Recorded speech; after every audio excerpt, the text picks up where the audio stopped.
programme. Alexeï Navalny, 47 ans, personnalisait à lui seul l'opposition au président russe. Oui, Vladimir Poutine qui refusait d'ailleurs de prononcer son nom. En 2020, Navalny avait été victime d'une tentative d'empoisonnement. Soigné en Allemagne, il avait survécu de justesse. Malgré tout, il avait choisi de rentrer dans son pays en janvier 2021 et dès son arrivée, il avait été placé en détention. Il avait par la suite été condamné à 19 ans de prison pour extrémisme, ce qu'il avait mené dans cette prison de haute sécurité.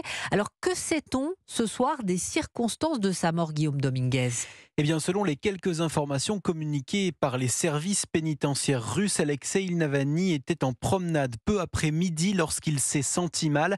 Il aurait presque immédiatement perdu connaissance. Emmené à l'unité médicale, les médecins de la prison ont alors tenté de le réanimer sans succès, précise le communiqué.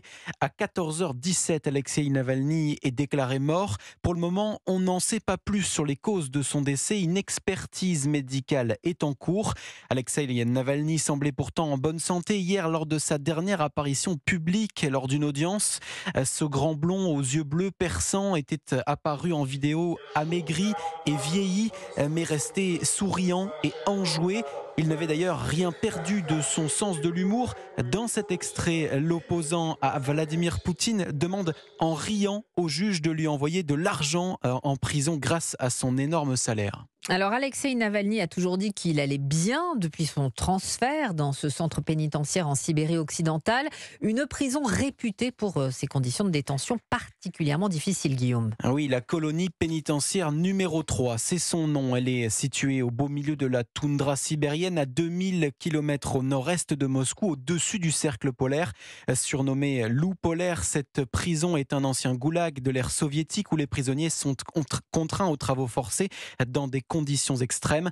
Les températures n'y dépassent pas les moins 10 degrés en hiver et le soleil ne brille que 2 heures par jour. Selon un média indépendant russe, les prisonniers y souffrent de maltraitance. En plus de vêtements inadaptés au froid, les détenus subiraient des violences physiques et psychologiques quotidiennes de la part des gardiens.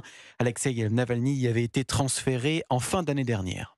Guillaume Dominguez. Depuis l'Allemagne, la veuve d'Alexeï Navalny affirme que Vladimir Poutine doit être tenu personnellement responsable et puni pour les atrocités commises contre son mari. De nombreuses voix s'élèvent dans le monde entier pour condamner la Russie, y compris celle du président américain Joe Biden. Poutine est responsable de la mort de Navalny, dit-il. Des accusations que le Kremlin qualifie d'inacceptables tout en lançant une mise en garde aux Russes qui voudraient descendre dans la rue. En tout cas, en ce moment, que ce soit à Londres, à Varsovie, à Vilnius ou encore à Berlin, des rassemblements sont en cours devant les ambassades de Russie.